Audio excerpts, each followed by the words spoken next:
Bus போயிட்டு இருக்கு ஓடிட்டு இருக்கு பஸ். அப்புறம் நம்ம வீடியோ எல்லாம் எடுத்து போட்டுட்டு இருக்கோங்களா? ஆமா போடுறோம். அது ஒரு சில பேர் ஒரு மாதிரி நக்கல் பண்ணுறாங்க. ஏக்கு நக்கல் பண்றாங்க.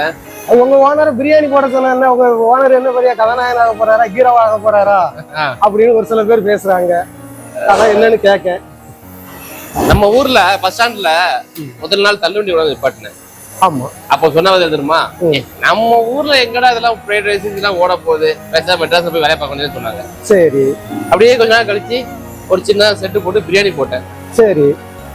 போட்டதுக்கே நம்ம ஊர்ல எங்க பிரியாணி ஓட போகுது, இது கத்திரிக்காய் பிரியாணிக்கு எவன் கத்திரிக்காய் சாப்பிடுவான், இதெல்லாம் எவ்வளவு ரேட்டு, எவன் வந்து சாப்பிடுவான் அப்படின்னு சொன்னாங்க.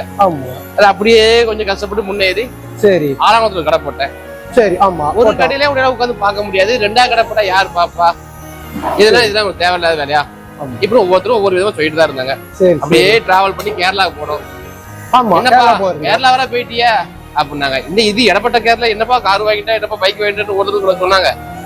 இப்ப லாஸ்ட் வீடியோ போடுறோம். இப்ப என்ன சொல்றாங்க, இப்போ ஓனர் என்ன தேவையில்ல, உங்க ஓனர் வீடியோ போட்டுக்கிட்டு இருக்காரு, கதாநாயகன் ஆக போறாரு அப்படின்னு ஒரு சில பேர் கேக்குறாங்க. சொல்றவங்க சொல்லிக்கிட்டே இருக்கட்டும், நமக்கு பிடிச்சது நாம செய்வோம், அவ்வளவுதான். எனக்கு தெரிஞ்ச தொழில் பிரியாணி போடுறது செஞ்சேன். எனக்கு பிடிச்சது சினிமா நடிக்கணும்னு ஆசை இல்ல, என்னோட விளம்பரத்துக்கு ஒரு சின்னதா பண்ணுவோமே, நிறைய சேவைகள் பண்றோம், சில பேருக்கு தேவைப்படுறது பண்றோம்.